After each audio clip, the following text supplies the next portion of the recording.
Assalamualaikum warahmatullahi wabarakatuh. Saya Rita Amalia, NPM 186 dari kelas Analisis Multivariat C. Di sini saya akan membuat video tutorial mengenai pengolahan data menggunakan aplikasi SPSS. Nah, yang pertama-tama kita harus memiliki data mentahnya dan juga aplikasi SPSS-nya. Di sini saya telah memiliki 30 data mentah dari kuesioner yang sudah saya sebarkan. Di sini saya menggunakan metode regresi linear berganda. Di sini ada variabel X, 1, X2, dan juga Y. Nah, setelah kita mendapatkan variabel ataupun data mentah yang dari kuesioner, lalu kita mengolahnya menggunakan aplikasi SPSS, yaitu dengan cara klik analyze, kemudian regression, linear. Di sini kita masukkan variabel dependen, yaitu solusi tingkat kejenuhan, variabel independen, yaitu penggunaan Instagram X1 dan juga penggunaan TikTok X2. Selanjutnya kita masuk ke statistik, kita centang ada 5, ada estimate, Darwin Watson, model fit, descriptives, dan collinearity diagnostic.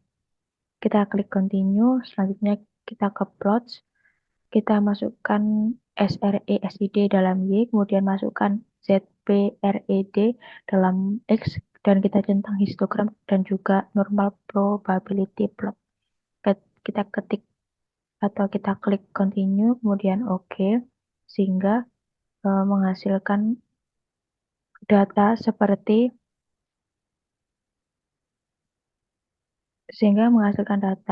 ini dalam aplikasi SPSS.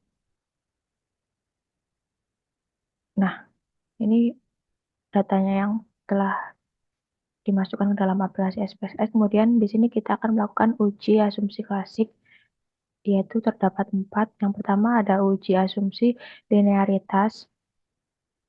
Kita lihat pada gambar ini. Nah, gambar ini itu merupakan linear ataupun berbentuk garis lurus. Yaitu ini garis lurus tersebut menandakan bahwasannya variabel X ini memiliki hubungan dengan variabel Y. Karena ada titik-titik ini yang menyebarnya ini di sekitar garis. Sehingga menunjukkan bahwasannya data ini telah terdistribusi secara normal.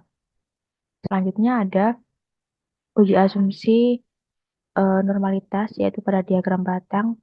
Data yang bagus adalah diagram yang normal dengan syarat diagram batangnya ini nanti berbentuk seperti lonjong terbalik. Nah, di sini kita lihat bahwasanya histogram ini sudah berbentuk seperti lonjong terbalik. Data ataupun diagram batangnya ini. Jadi, menandakan bahwasannya data yang kita punya adalah telah normal dan memenuhi persyaratan. Selanjutnya yang ketiga ada uji asumsi heteroskedasitas ataupun kita ingin mengetahui ada atau tidaknya pola, yaitu di sini di gambar scatter plot. Nah, pada gambar ini merupakan data yang heterogen, yaitu penyebaran titiknya itu pada scatter plot ini secara acak, yaitu di atas dan juga di bawah titik nol. Ini ada titik nol. Ini datanya atau titiknya menyebar di atas titik nol dan juga di bawah titik nol. Maka dari itu, hal ini menunjukkan bahwasannya tidak ada gejala heteroskedasitas dan data yang bagus adalah data yang tidak memiliki gejala heteroskedastisitas. Kemudian yang keempat, kita ada uji asumsi multikolinearitas, yaitu dapat kita lihat dalam tabel koefisien A. Di sini dalam uji asumsi multikolinearitas itu di sebelah kanan ada collinearity statistik, ada toleran dan juga VIF. Yang mana memiliki syarat bahwasannya nilai toleransi itu harus lebih besar dari 0,100. Di sini sudah lebih besar dari 0,100 yaitu 0,753. Kemudian syarat dari nilai VIF yaitu harus lebih kecil dari 10. Nah, di sini ada nilainya yaitu 1,328 atau lebih kecil dari 10. Sehingga dua-duanya ini telah memenuhi persyaratan dan dapat dikatakan atau dapat disimpulkan bahwasanya di sini tidak ada gejala multikolenialitas dan data yang bagus adalah data yang tidak memiliki gejala multikolenialitas. Nah, tadi kan kita udah melaksanakan 4 uji asumsi. Selanjutnya kita akan melakukan hasil interpretasi data. Yang pertama ada persamaan regresi, yaitu juga dapat kita lihat pada tabel koefisien A ini dalam kolom yang ini, yang N standard B ini, itu menunjukkan persamaan bahwasannya yang konstan ini Y, penggunaan Instagram X1, penggunaan TikTok X2, Y sama dengan 3,471 minus 0,229 plus 0,426. Seperti itu. Kemudian yang selanjutnya kita ada hasil interpretasi interpretasi data. Itu ada koefisien determinasi yang dapat kita lihat pada tabel model summary di sini dalam kolom R square, yang mana ini menunjukkan nilai 0,265 ataupun 26,5% berpengaruh ataupun variabel X itu mempengaruhi variabel Y. Besarnya segitu, 26,5%. Selanjutnya ada kita cari tahu efek pengaruh secara terpisah antar variabel. Di sini pada tabel koefisien A, ini ada variabel X1 dan juga X2. Nah, kita lihat pada kolom SIG, yang mana ini itu harus memiliki syarat bahwasanya nilainya harus 0,05, lebih kecil dari 0,05.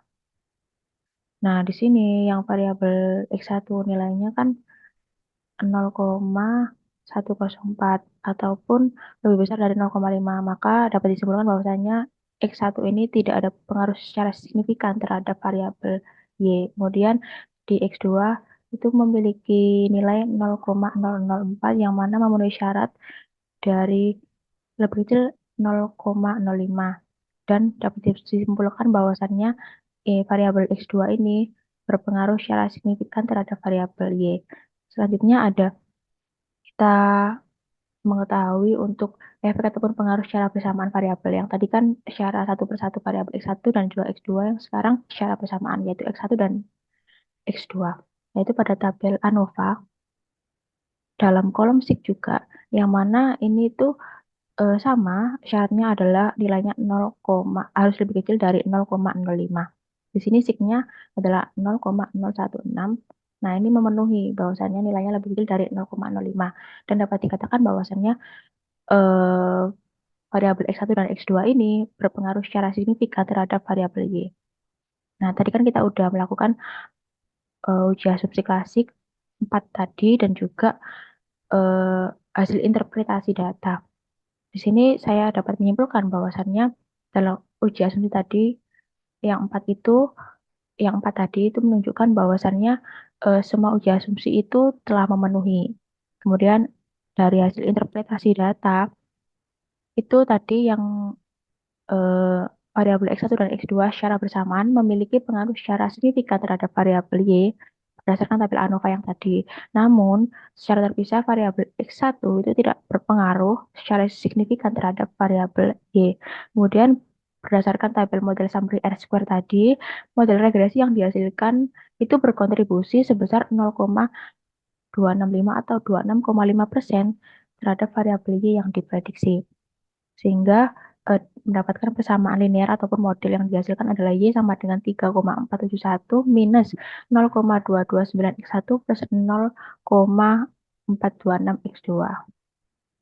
Nah, mungkin tadi sedikit tutorial untuk mengolah data mentah dalam aplikasi SPSS untuk mengetahui seberapa besar pengaruhnya variabel X terhadap variabel Y. Mungkin sekian yang dapat saya paparkan di sini. Terima kasih. Wassalamualaikum warahmatullahi wabarakatuh.